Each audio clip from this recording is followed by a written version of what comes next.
All right, folks, I'm so happy you're back. So we continue our rapid sort of gallop through Crusades history.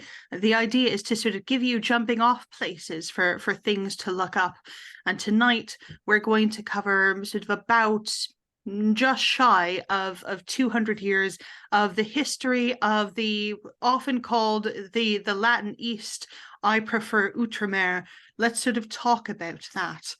Okay, so when we talk about the Crusader states, now this is a misnomer because obviously after the first generation, quite a lot of the people living there are not actually Crusaders. They just happen to be born in the Holy Land.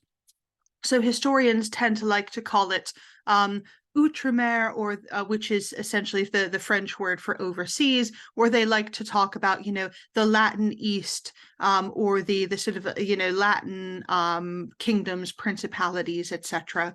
in the Near East. And there were 4 of these. So working from south to north, and also sort of working from, longest lasting to fell first. There was the Kingdom of Jerusalem, the County of Tripoli, the Principality of Antioch, and the County of Edessa. So all of these were established in the wake of the First Crusade. And we'll talk a little bit more about some of these. They will kind of come into it. We'll mostly, in the interest of time, be talking about the Kingdom of Jerusalem this evening. Now, this was an absolutely sort of fascinating, it's always a fascinating part of the world, but these were sort of the states, the way that they were set up, the way that they were perpetuated, the way that they ended up sort of falling. If these places didn't actually exist and somebody tried to write about them, you would think that the writer was being slightly over the top or melodramatic or weird, because these things don't happen this way, do they? I mean, the brief answer is yes. Okay, so having understood what we mean about sort of Outremer, let's crack on. Okay, so I said I wasn't going to talk about the other principalities, etc. very much, but I do have to talk to you a little bit about Edessa to make the rest of the thing make sense. So you remember that I told you last time when discussing the First Crusade, I said there were a number of side quests that people went on that we won't talk about tonight. Well, one of those side quests was Baldwin of Boulogne, who was Godfrey of Bouillon's brother. He decided he didn't want to march on Jerusalem. That sounded too much like hard work to Baldwin. So he decided that he was going to go over to the Christian principality or county of Edessa. Now, Edessa was ruled by an Armenian Christian fellow called Thoros. He had no son. Thoros had no son. So Baldwin went to Thoros and said, look, I'm an eligible bachelor. So why don't you let me marry your daughter? And I can be your heir, and you can pass it on to a nice Christian chap who will take care of your daughter. And Thoros said, yeah, seems legit, which is how Baldwin of Boulogne got himself both a wife and a county to be getting on with. Now, Baldwin's descendants actually continually sort of married into the Armenian dynasty. They got along fabulously. These sort of Latin Christians got along fabulously with their Armenian sort of counterparts and subjects. The same cannot be said for the Seljuk Turks, who essentially surrounded Edessa, onto which we will come in a minute. All right, so Godfrey of Bouillon, remember Baldwin's brother, who became not the first king, but the first sort of protector of the Holy Sepulchre, he died childless, meaning that he left the kingdom of Jerusalem to his brother Baldwin, who became king. Baldwin did not have the same sort of scruples that Godfrey had about Jesus being the only legitimate king of Jerusalem, so Baldwin decided that he was going to be crowned King Baldwin I. So King Baldwin I passed Edessa onto a cousin, another Baldwin. Can I just say, I'm so sorry that everyone this evening is called either Baldwin, Jocelyn, or Raymond. I apologize. They weren't very sort of inventive with the names that they gave their kids. Anyway, so other Baldwin was now sort of holed up in Edessa. He hived off part of Edessa to give it to his mate, a fellow called Jocelyn of Courtenay, who became lord of a very, very important fortress, Turbessel, which is on the Euphrates River. And this was a sort of border outpost against the Seljuk Turks. If you don't hold Turbessel, you do not hold Edessa. Okay, now, Baldwin of Boulogne, also King Baldwin I of Jerusalem, he also died without kids. Amazing how this works. And so he passed the kingdom onto his cousin Baldwin, who became Baldwin II. And when Baldwin became Baldwin II, he gave Edessa to Jocelyn. So they're all sort of, it's like sort of musical chairs, as it were. They're sort of passing Edessa and Jerusalem back and forth because none of them somehow can have kids. I don't know. Okay, Jocelyn would end up sort of losing most of the county, but we'll come on to that in a minute. All right, all you need to know is that there was a succession of Baldwins until, Baldwin II, whose coronation is there in the splendid little illumination on the bottom, until he died. Right, now, none of these Baldwins were very good at having kids. They definitely weren't good at having male children. And this is a constant, perennial problem in Outremer, in the Crusader states, if you like. Either the males are absent, or they are killed young. And so you have endless sort of regencies, or you have, and this is pretty cool given the sort of, tenor of things in Western Europe at the time, you have a lot of queens regnant. So if you want really cool female queens, I mean, just look at Outremer. That's the place to go for them. All right, so when Baldwin II died, he had 4 daughters, no sons. He left his eldest daughter, Melisende, as his heir. Now, Baldwin had taken some sort of thought for the succession, being of French extraction, and indeed of sort of, first-generation French extraction. Everyone remembers the Salic law from Henry V, no woman shall inherit in the kingdom of France. Well, these people, sort of first generation, they were a little bit worried. So Baldwin had married off his daughter to a nice sort of strapping chap from the homeland. He imported this guy who was the Count of Anjou, said, come over here to the Holy Land. You can be the King of Jerusalem. My daughter is extremely beautiful and very rich. Why don't you come on down? So, of course, folk did. Now, when Melisende's father, Baldwin, died, Melisende was rightfully Queen Regnant, just like her late Majesty, Queen Elizabeth, was sort of rightfully Queen Regnant. But unlike, Prince Philip, folk thought, I'm going to sort of muscle in here. I am going to be the King of Jerusalem as I have been promised, and I'm going to sort of sideline my wife and reign in her name, but really I'm going to do sort of just as I like. Melisende had other ideas. So she had been very well educated. She was extremely devout, a patroness of the arts. She spoke sort of numerous different languages. Melisende was born to rule, and she wasn't going to let any sort of jumped up upstart from the homeland sort of push her out of her rightful thing. A number of sort of palace intrigues then ensued. Folk tried any number of different things. The first thing that he did was to accuse her of having an affair with one of her sort of major supporters at court. Now, it wasn't believed at the time. Even the sort of religious chroniclers, the Patriarch of Jerusalem, writing a Crusade chronicle a little bit after this, said this is absolute errant nonsense. Fulk is just trying to do this to get on the throne. But the problem is that sort of through some machinations, Fulk got this guy, who's called Hugh of Jaffa, exiled. So Melisende was left sort of momentarily without supporters. A number of other sort of random palace intrigues then ensued.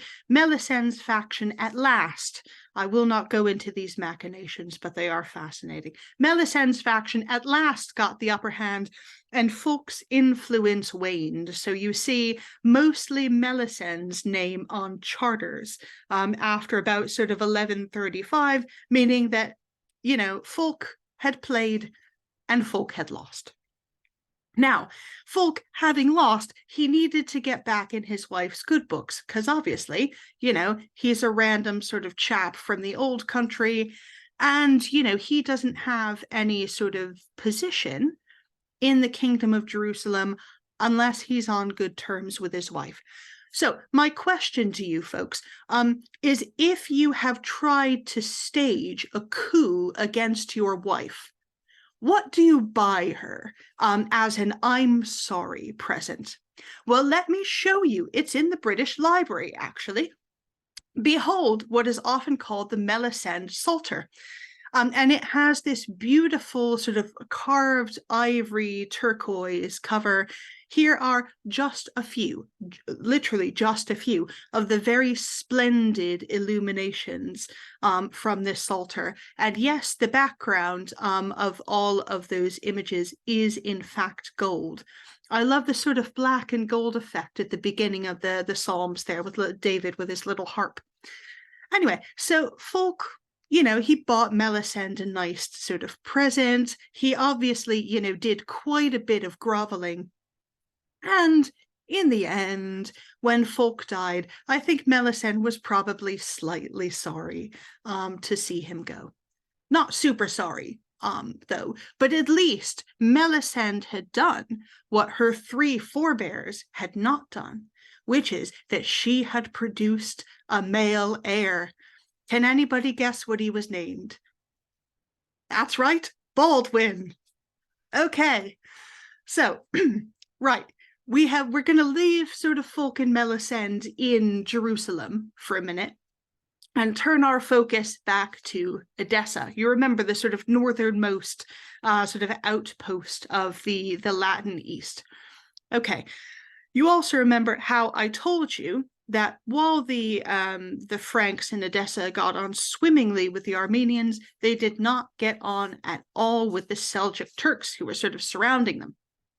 Now, Edessa, not the county, but the sort of big city, also called Edessa, where most of the population of the county lived, was besieged by the Seljuk Turks. Now, Edessa, while it was the biggest of the so-called Crusader states in terms of sort of land mass and area, it was actually the lowest by population. So there wasn't really any sort of sense in which the resources of that county alone could fight against the Seljuks. So they send, you know, an express messenger down to Jerusalem saying, Queen Melisende, come and help us. Melisende notified the Prince of Antioch. At the same time, the Prince of Antioch was fighting against the Byzantine Empire. He was not remotely sort of interested in any happenings going on in Edessa. So despite the Jerusalemite army sort of marching night and day to get up to relieve the siege of Edessa, Edessa fell and became sort of part of the Seljuk Empire. They still held on by the sort of like fingernails to a little sort of sliver of the county that would not be lost until sort of 1150. And so when Edessa fell, the city, not the county, Melisende sent word to Pope Eugenius II, who decided, okay, I mean, we're losing the possessions here. First crusade worked out very well for us. Let's call a second crusade. So this he sends to the King of France, and the bull, so the sort of, order that he sends, as it were, to the King of France begins with the word quantum predicatores. So basically, Louis, get off your proverbial, just like, your family members of yore did, and go and help out Jerusalem and Edessa. Do not sit in France. What you doing? So Louis heard the call. He was a very pious chap.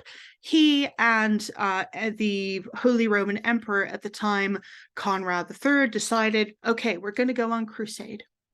Now, Louis at this time was married to Eleanor of Aquitaine, who later became Queen of England.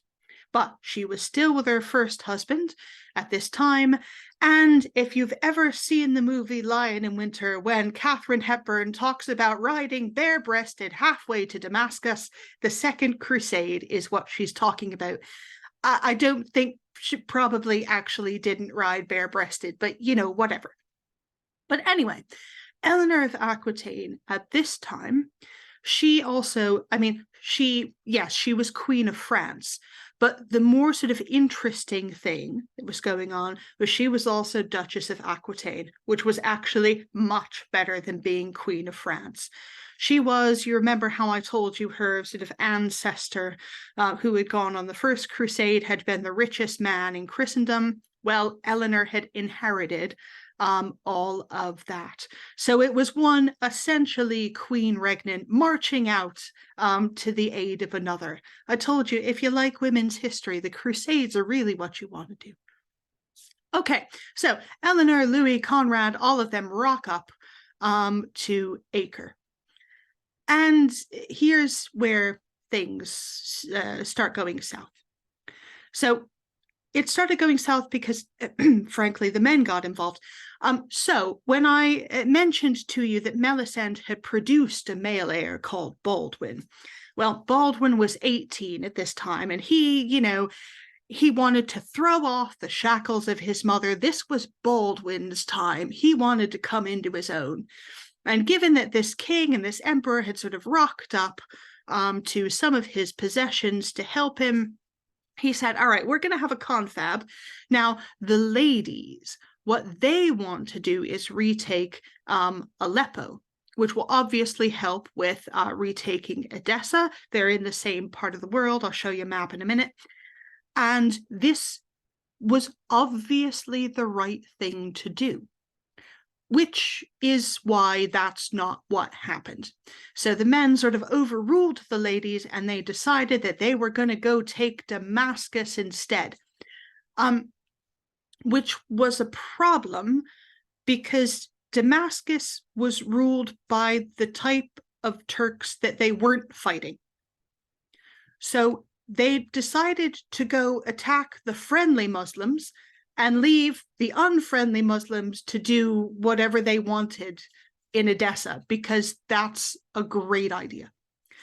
So as I say, this violated an existing peace treaty between Damascus, and this is what sets off a sort of chain of events that will end up, the whole kingdom will collapse within sort of about, 40 years, 45 years from just about then. Alas. Right, so the Crusaders, the Second Crusade, go off to besiege Damascus. It fails, of course, mostly because militarily it could have worked, but it fails mostly because these people just cannot agree on anything. The people from France can't agree with the people with Germany, and they can't agree with any of the people from Jerusalem. It completely fails. This does not happen. Eleanor and Louis get frustrated, and they bugger off back home, really, leaving Edessa. And in fact, the rest of the county falls about, or rather is surrendered by the lady, the widow of Jocelyn, who was holding it. She petitioned Baldwin, can I just give the county to the Turks, please? I can't hold this. And Baldwin said, yeah. seems legit. So this is how Edessa sort of as a crusader state, as it were, evanesces into absolute nothingness. And then there were three. So there's Jerusalem, Antioch, and Tripoli left. Right. So the Second Crusade, at least the portion in the Holy Land, fails. But there's another set of people that go on the Second Crusade, and those are the English. So they don't go to the Holy Land. They decide that they're going to sail down to Portugal. And it works. They besiege Lisbon from July to October. Sorry, the map's in French, by the way, but it really, really is the best map of this. Okay, so they, sail from Dartmouth. They land in Porto, and the king there of Portugal says, I mean, could you, I'm kind of reconquering here. Could you help me take Lisbon from the Arabs, from the Moors? And so the English contingent says, yeah, seems legit. And that's how the first bishop of Lisbon is an English crusader. First bishop of Lisbon is an Englishman. They pop him they give him a bishopric, and he's sort of up there mightily at his ease. And the king of Portugal has Lisbon.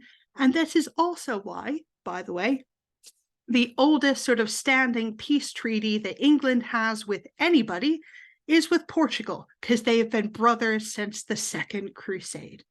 Okay, so at least the sort of Portugal version of the Second Crusade works beautifully well.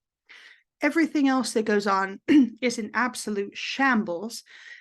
And unfortunately, I don't have time to talk about Bernard of Clairvaux and his sort of preaching the crusade. Look it up. It's fascinating. All kinds of sort of Bernard's crusade sermons. They're all out there on the interwebs. I commend them to you, not because I'm trying to launch a crusade here, but because they are, in fact, fascinating. Okay. Right. So that's the Second Crusade. I'm going to sort of divert your attention for a moment, because somebody asked me last time about sort of songs and poetry and things like that. But I have one for you. Here's a propaganda song advertising the Second Crusade. So I highly recommend, by the way, my colleague Linda's sort of book, Singing the Crusades. It's on the Black Friday sale. If you go look it up, I think it's about 30 quid. Absolutely fascinating. There were all kinds of Crusades-related songs in all manner of different languages. This one that I am showing you is actually in French, in 12th century French. There were ones in Occitan, in German, in sort of what passed for English at the time, all manner of Crusade songs going on. And these are from all sort of different genres. But around the time of the Second Crusade was the great flowering of the troubadours. So we'll talk about one in a moment. I'll tell you sort of the most famous story of a troubadour on a crusade. But the interesting thing is, rather like the way that Christianity initially spread around the Mediterranean through all kinds of sort of songs and things like that. One of Paul's letters, I forget which one, Dan can tell you which one, this sort of kind of hymn to Christ. Well, I mean, you have the idea of the Crusades, and in fact, the theology of the Crusades is being developed and is being spread through songs. So this song, Chevalier Mutistes Garitz, is probably the earliest developed idea that we have of a theology of crusading. The idea of Christian martyrdom in war, specifically that if you engage in a war and you fall in a war, you will be sort of, welcomed into paradise with the angels of the Lord. Now, until this time, I mean, there is, unlike in Islam, which has the concept of jihad, there's not really a sort of theology of holy war as such in Christendom until this time. So this sort of song. It runs to about 8 verses. But this is a really very interesting encapsulation of what people think they're doing theologically when they go on crusade. Okay, now I promised I would tell you a sort of, this is the Martial story. Let me tell you a love story. And I'll tell you about Geoffrey Rudel and Hodierna, the Countess of Tripoli. Now, Geoffrey Rudel was a sort of Occitan troubadour living in the south of France. He had apparently heard stories of the Countess of Tripoli, Hodierna, who was Melisend's younger sister, by the way. So Melisend is beautiful. Hodierna is apparently even more beautiful than Melisend.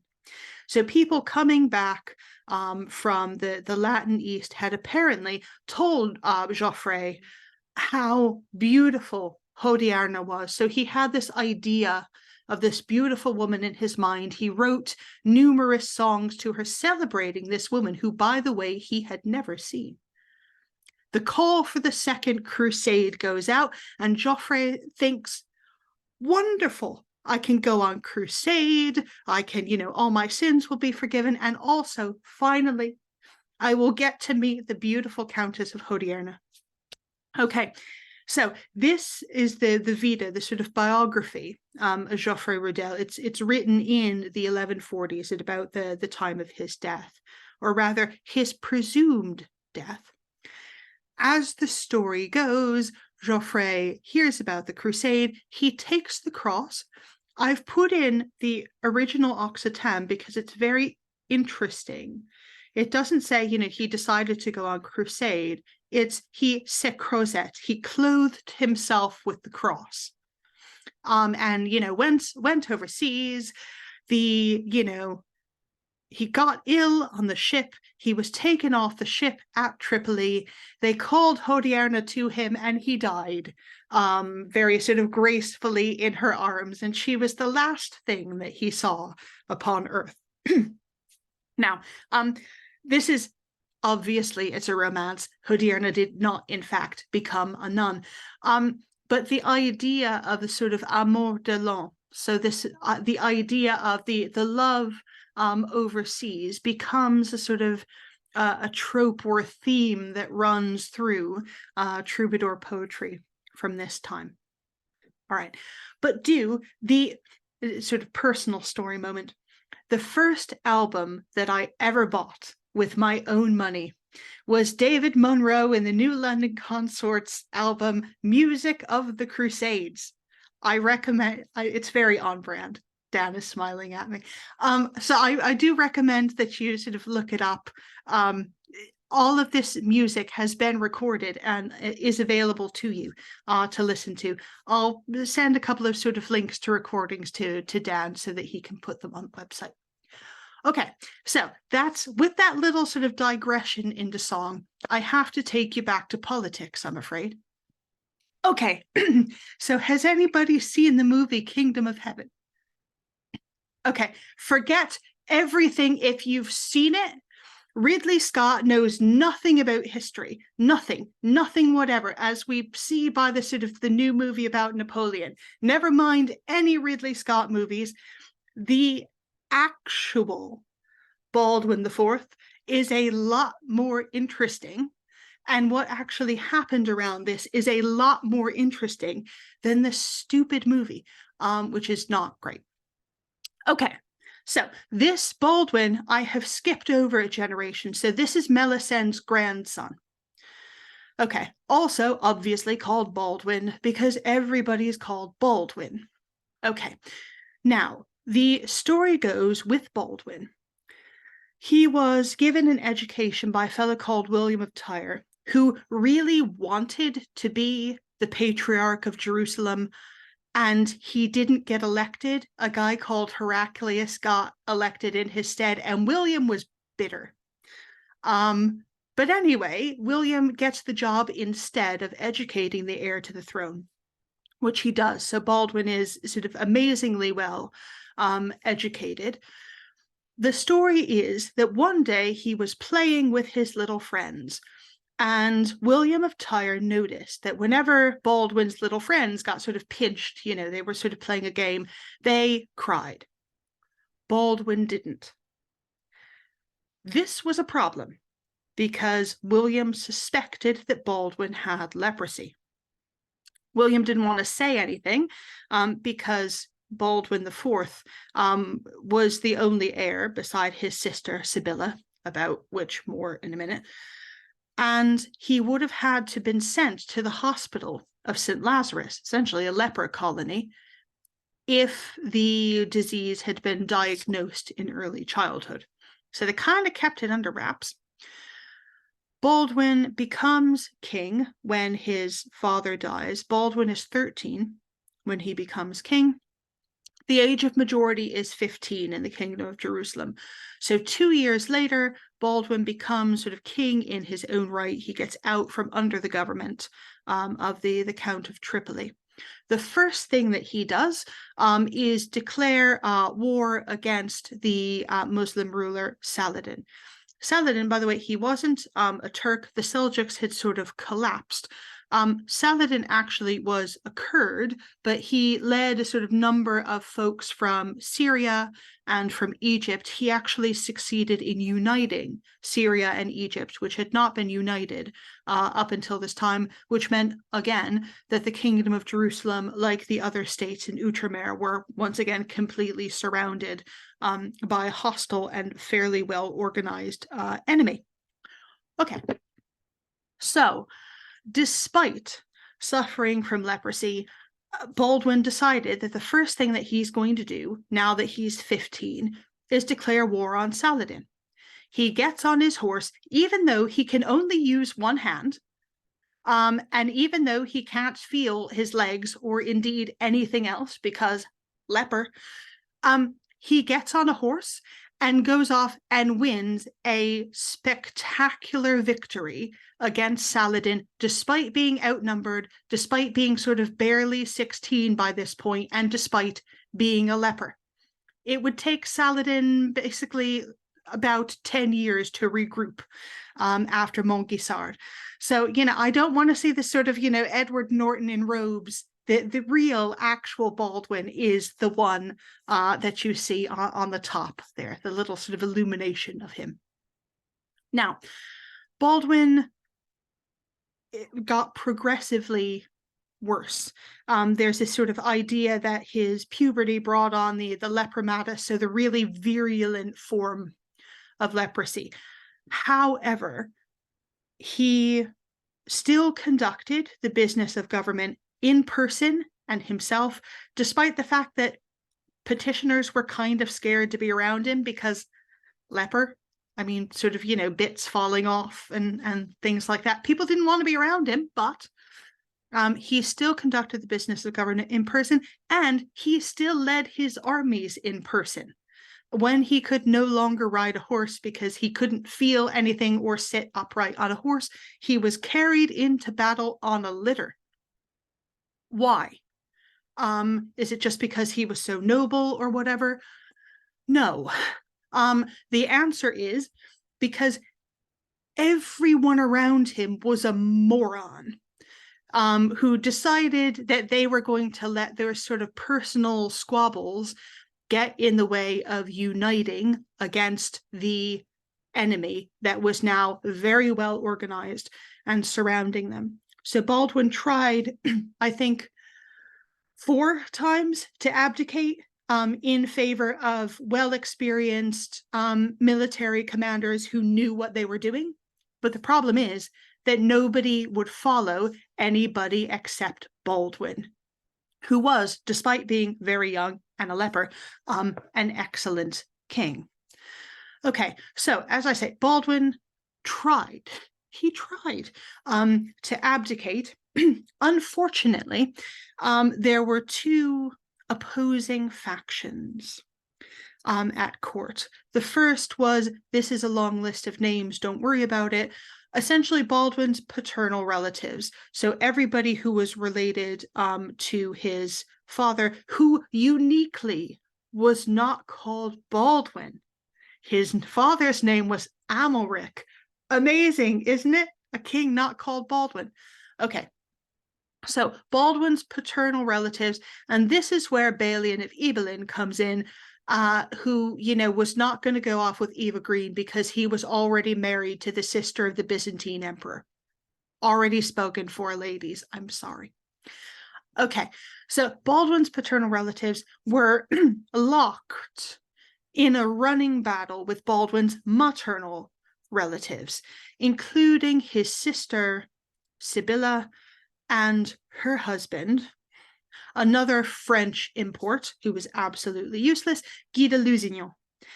And the only one who wins out of this whole story, by the way, is Guy de Lusignan. He gets the best out of all of this, despite being an absolutely awful person. Okay, so mutual hatred and distrust going on. There's a lot of sort of palace intrigues going on. Why I'm showing you this illumination is that it gives a sort of splendid little vignette. So what's going on in the top there is Baldwin's paternal relatives are conspiring. That's Raymond III of Tripoli there in the nice cloak, and he and Balian of Ibelin are coming down to attempt to forcibly marry Sibylla to one of their number, so that one of their number can be the heir of King Baldwin. Now, King Baldwin heard word of this, realized what was going on, and he married Sibylla to the first convenient person that he could find, which was Guy de Lusignan. So that's Sibylla's marriage to Guy down at the bottom. Now, there was a reason why Baldwin picked Guy, and the idea was Sibylla was originally supposed to marry Guy's elder brother, who was actually a fabulous knight, very experienced ruler. He would have been perfect as the heir to the kingdom of Jerusalem. Unfortunately, Guy's elder brother died, so they had to send away to France again, and they said, look, does he have any other brothers? And they said, oh, well, we got Guy. So he was sort of bundled off to Jerusalem, and they hoped that Guy would be like his brother. No, he wasn't, though. So within about sort of 6 months, the cracks began to show.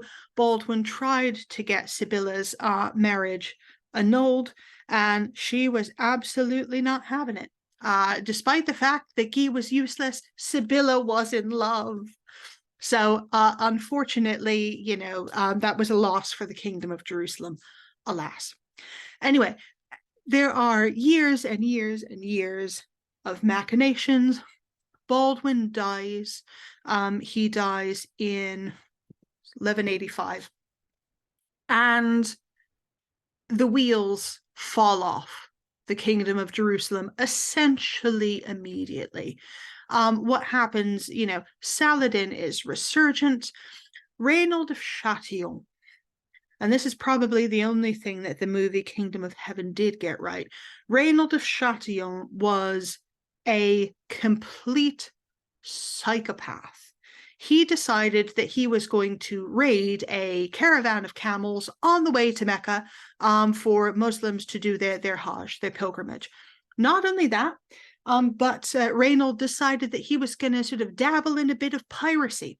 So he had a fleet of ships made and went sort of raiding up and down the Red Sea coast.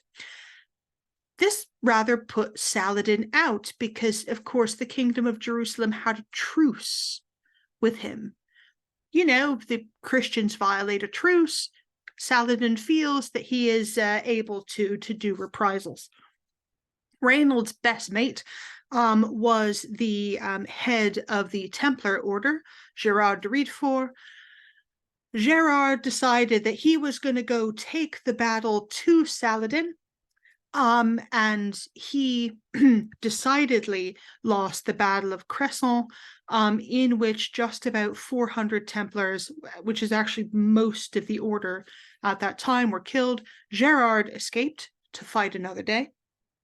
But the loss of men, of morale, of money in May 1187 sort of essentially, put the kingdom, like the clock was ticking at that point.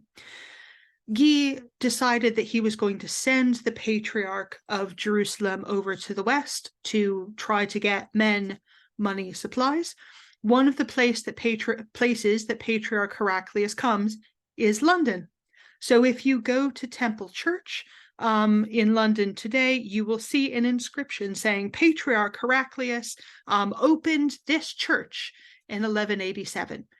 It's true, he did, and he opened that church, again, an outpost of the Knights Templar, on his tour to get men money supplies for the kingdom.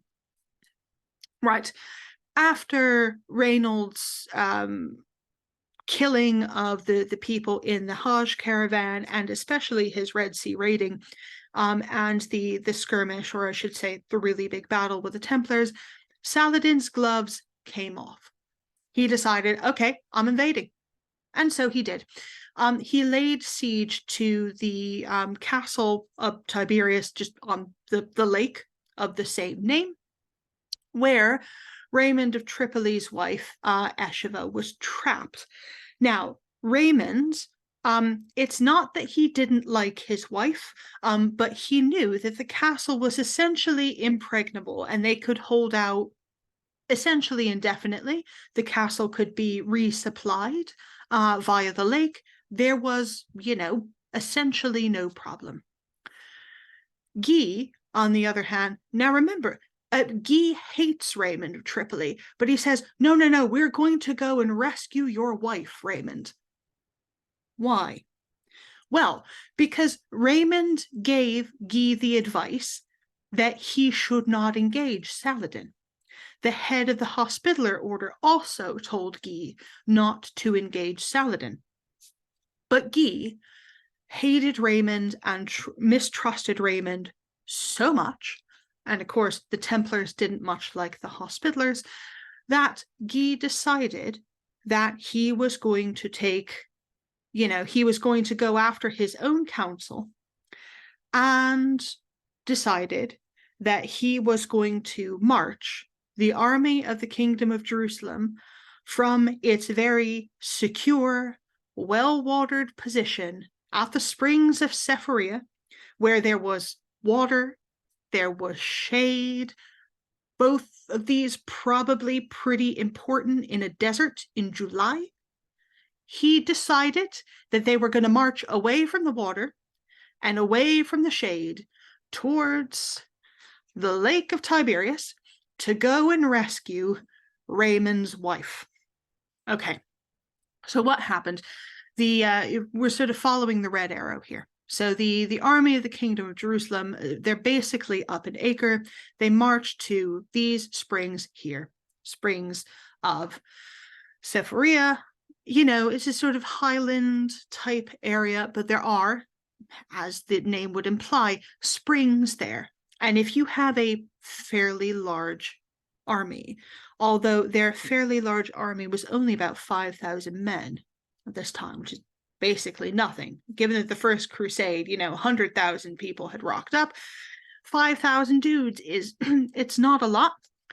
Saladin, on the other hand, had probably the best part of about 20 or 25,000. So he outnumbered the Franks 5-1 or a little bit more.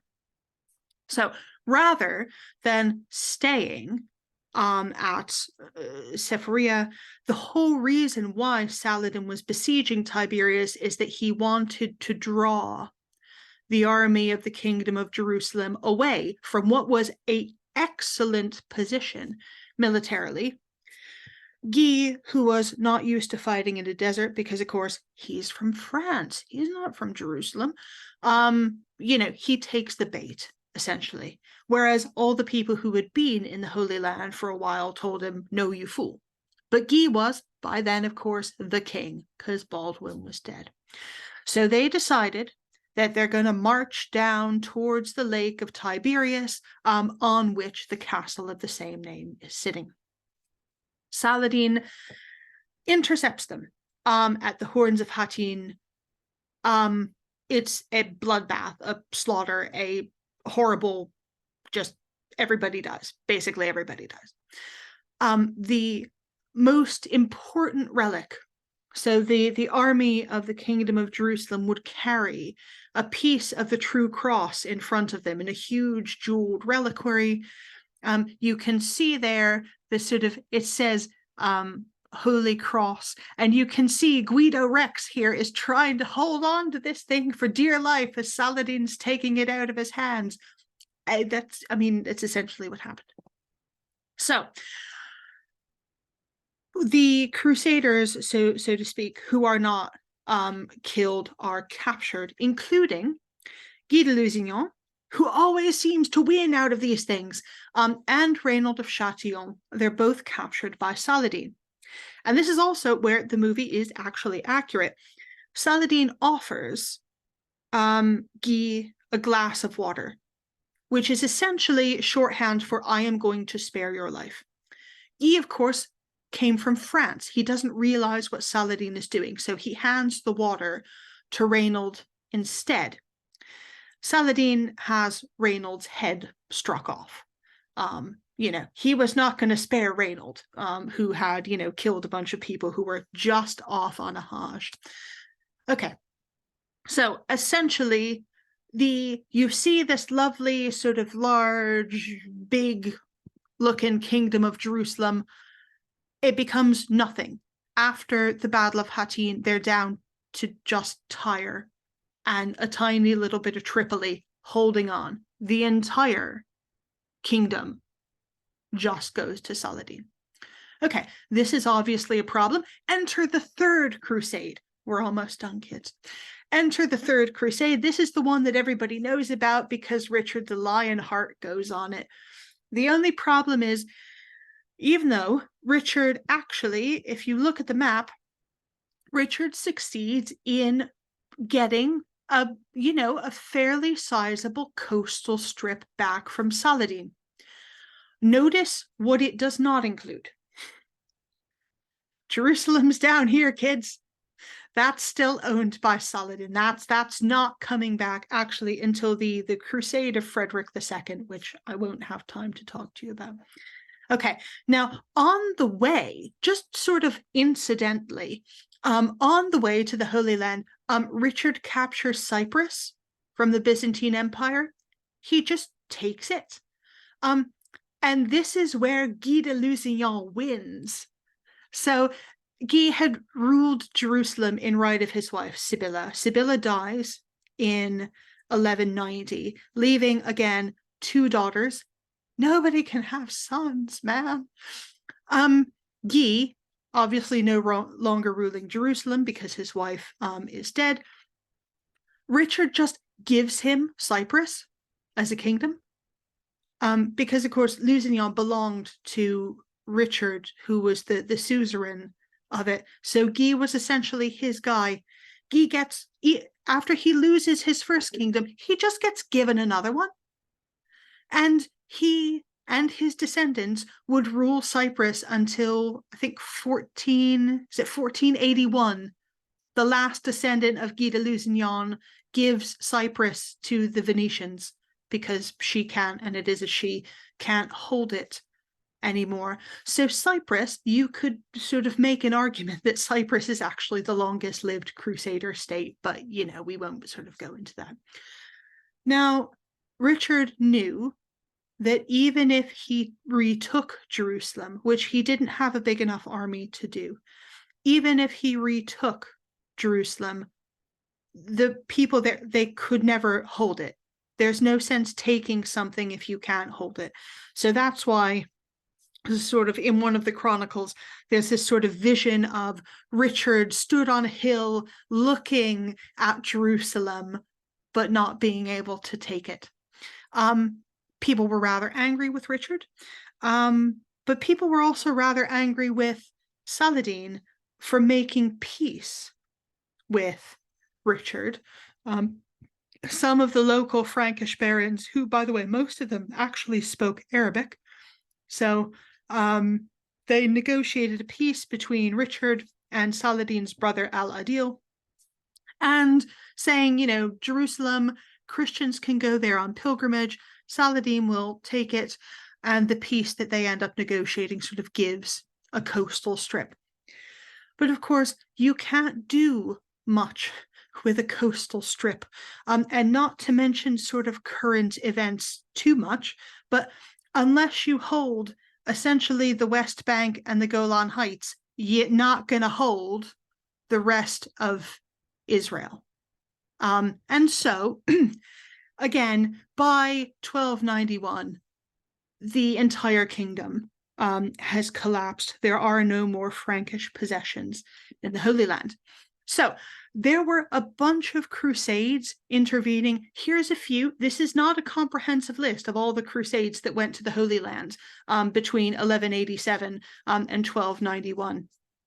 The First Crusade of St. Louis is especially fascinating.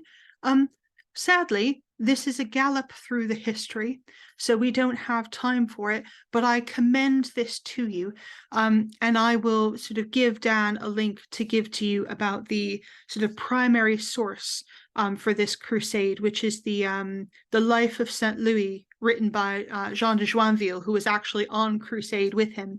There's a modern translation, which is an easy and very interesting read. It's always very sad thinking about the First Crusade of St. Louis. Now, the Christians did briefly get Jerusalem back during the Sixth Crusade, or the Crusade of Frederick II.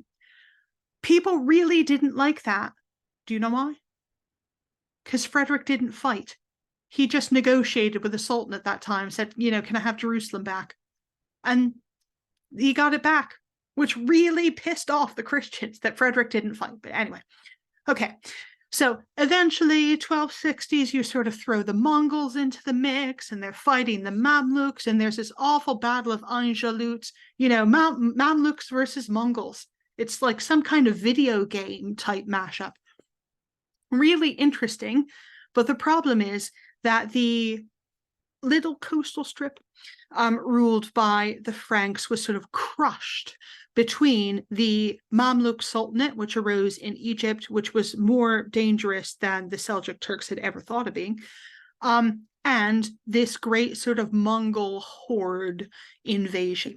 Okay, long story short, the very, very last Latin stronghold in Outremer was the city of Acre. That fell with sort of barely a whimper, let alone a bang, in 1291.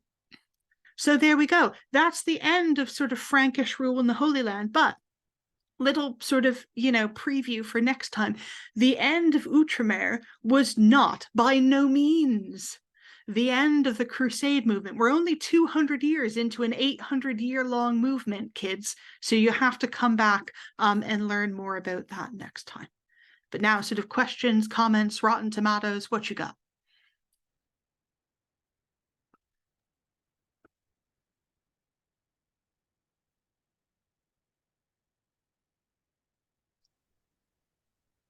Everyone's dazzled by the number of Baldwins. Yeah, I'm sorry that there were so many Baldwins. I mean, was there any of the shining lights of the women that you mentioned, that the women were, sort of quite in there, quite powerful? Or were there any that really stand out for you?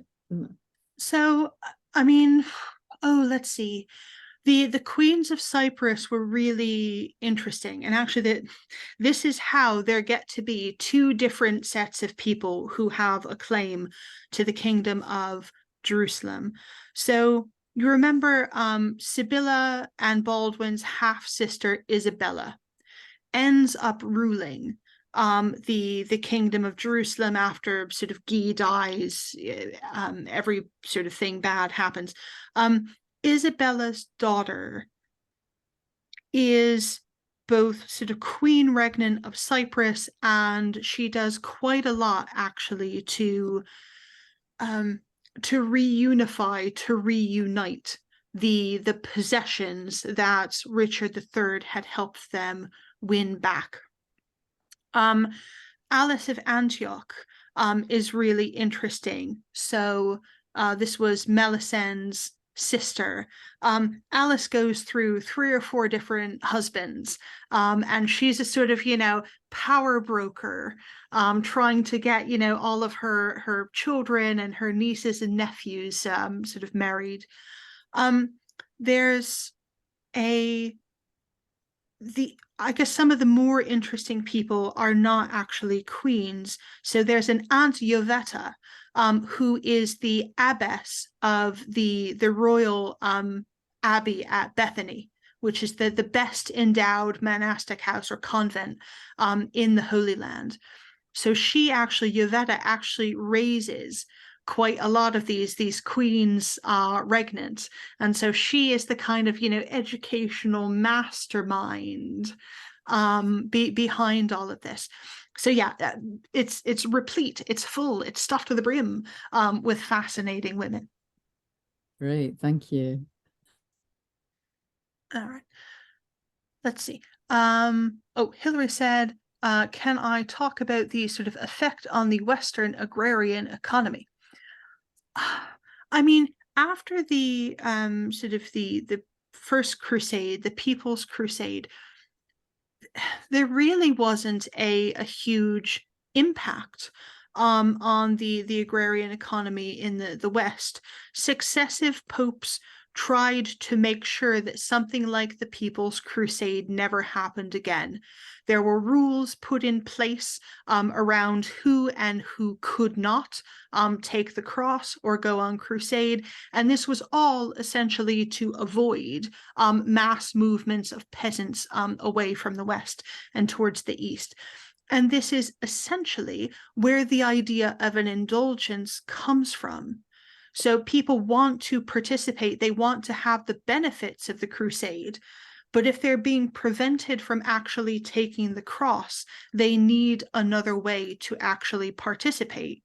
So the idea is, well, you start selling things by which saying, okay, you're getting all of the benefits, but you don't actually have to go to the Holy Land. That's where they come from. Okay. David said, did Richard I ever claim to be king of Jerusalem by way of folk? He didn't. I think Richard I had absolutely no desire whatsoever to be king of Jerusalem. He really didn't. He had enough problems of his own in England. And of course, it's on the way back from his crusade that he gets captured by the Holy Roman Empire and Emperor and gets sort of banged in prison for what about sort of 5 years or something like that, and writes that famous song, Je n'y compris. Okay, other people have their hands up. What you got? Sandy, go for it. I'm not quite sure of the difference between the Knight Templar and the Knights Hospitallers. Yeah. Okay, so these are two. They're the most famous of the military orders. So these were essentially, they were monastic orders, but they were essentially monasteries filled with knights. The Templars were so named after the Temple of Solomon, what we would now know as the Dome of the Rock. The Hospitallers got their name from a hospital, a literal hospital that they built for people coming to the Holy Land on crusade. This was not just a medical hospital, it was also sort of, I don't know, almshouse, things like that. The military orders ended up having convents all over Europe. The Templars were suppressed in 1312, I think, and they, don't get me started on the legends. The Hospitallers lasted until Napoleon dissolved them in 1798, but their successor things, they still exist. There is still, if you go to St. John's Gate in London, there are still Hospitallers kicking around. So the military orders are a whole sort of fascinating thing on their own. Thank you. Okay. David? Yes, I'm interested to have an understanding of who actually lived in the Crusader states. Mm-hmm. Presumably some of them were the descendants of the Franks who came with the First Crusade. Mm-hmm. Did they see themselves as colonists? did they see it as a home they'd adopted? Presumably they made up the ruling classes, but were there other groups making up the population of the states? I mean, who were they? What was their attitude towards the Franks? Yes, this is really interesting. So yes, I mean the Franks sort of formed a ruling elite. And for them, I mean, by the time you get to sort of second or third generation, that's just their home. So, Melisande would have said, well, I'm the Queen of Jerusalem. This is my home. This is my kingdom. She had never been anywhere else. Now there were still, and are still, quite a lot of Eastern Christians in the area, and those formed the bulk of the population. There were also Arabs and Turks who were friendly, who were living within the kingdom. They tended actually to take service, even if they were still Muslim. They tended to take service in the army of the Kingdom of Jerusalem. It was actually very dangerous for them to do so, because they would be killed as apostates if they were captured by their Muslim sort of brethren, as it were. So just the fact that they would do that shows you that they believed the kingdom of Jerusalem to be their home, as it were. Any more? Well, you reached 8 o'clock. You Excellent. That was wonderful. Yeah, and of course, St. Richard of Chichester dies preaching the 7th Crusade, isn't he? I think in Dover. So home connection there, people in this diocese. Thank you so much, Charlotte. What's up next week? Can you give a preview? Yes, so we'll be talking about the very first ever package holidays. Your first Thompson holiday. Exactly. Yes. Can't wait. Well, we look very much forward to that. Which it is indeed next week, is it? Yeah, not skipping a week or anything. At 7 o'clock next Tuesday. So we look forward to seeing you then. I feel like this should all end. You should need to sort of develop a cocktail called the Baldwin, which we can all make for our final session whilst listening to Crusader tracks on YouTube. Anyway, Charlotte, it was fabulous as ever. We look forward to seeing you all next week. Bye-bye, everyone. Bye-bye. Thank you. Bye. Thank you very much. Thank you.